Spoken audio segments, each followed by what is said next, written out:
typically it will show us boom, boom, boom, boom, boom, right? Boom.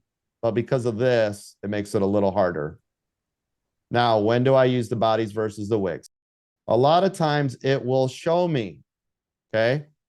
Let's just use this as an example. If you look at the bodies, you see the bodies together?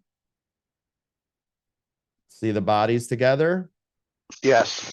So if the bodies are together right here, bodies are together, I'll use the bodies and not the wick. Notice I used the bodies right here and I didn't use the wicks. See it? Yes. Yes. Right there.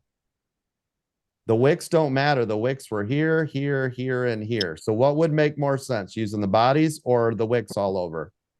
Bodies. Bodies. That's the Ah. difference. That is the difference between which one I use. Does that make sense? Now, on the break of the blue line right there on the body, right? You have to be careful because it can rebound on the wick, correct?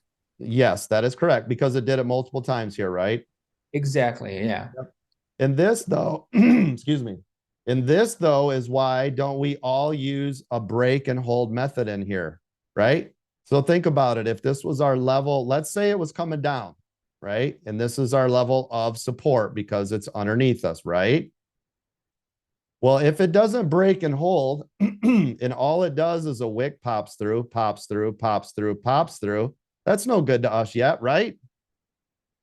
Right. That is Yeah, why, no, it's not good. that is why it has to be a break, and hold is for that exact reason, because it can pop through, pop through, pop through, pop through, bing.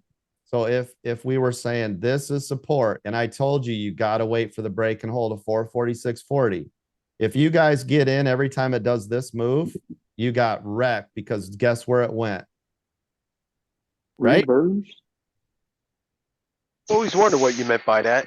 Yes, a break and hold has to be either a giant long wick, meaning like the whole wick, or it has to come through and come through. Does that make sense? Because now we cycle and it wasn't a wick and a wick and a wick and a wick and then bye-bye. Why would I say a giant candle coming through? Why would I say that? The reason I say a long candle is because look how much farther it has to come back. Yeah. Right? So Nana is right. All of you are right. It's about momentum.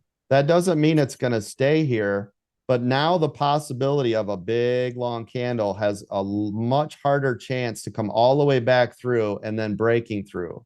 Now, what we would love to see, giant long candle, okay? And then another one comes right underneath it as well. Now you've got two, right? So here's what it would look like. If this candle actually popped through and then it pulled back, it would look like this.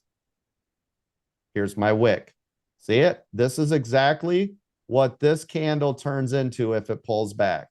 Then what will happen is we get another candle. Isn't this confirmation? Yes. Do you see what I'm saying now?